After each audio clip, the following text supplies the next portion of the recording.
Our family was not the kind that said, "I love you," to one another.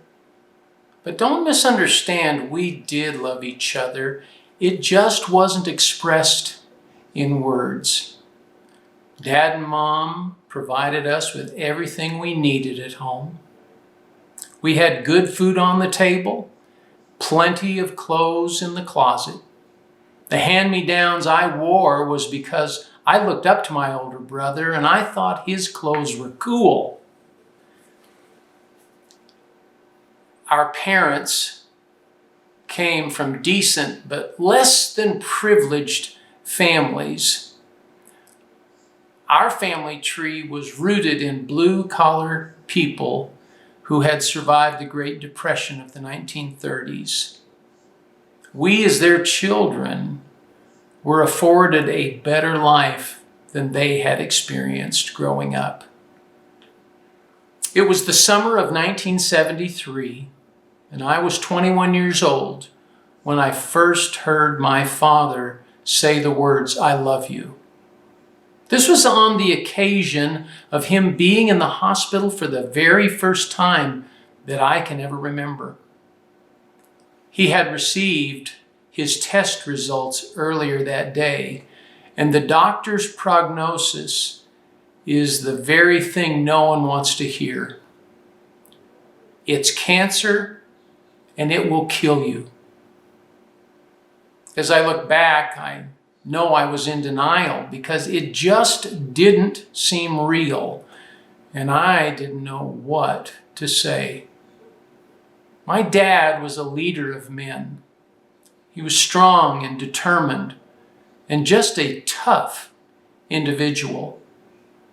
When I entered his hospital room, he was on the phone to his older brother, Bill, and he was saying words, something to this effect. Yes, I was down for about 15 minutes after the doctor told me, and I cried a little bit. Since that day, I have marveled at that statement. After our visit, Dad walked me out in the hallway. He pulled me close and hugged me, and he said, "Kevin, I love you." That really got to me in a way that nothing ever had before.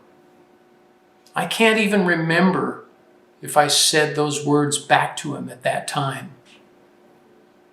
A lot of changes took place in our family from that point on.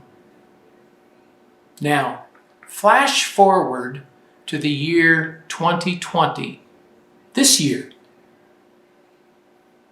I am fully convinced our nation and our world will survive the coronavirus.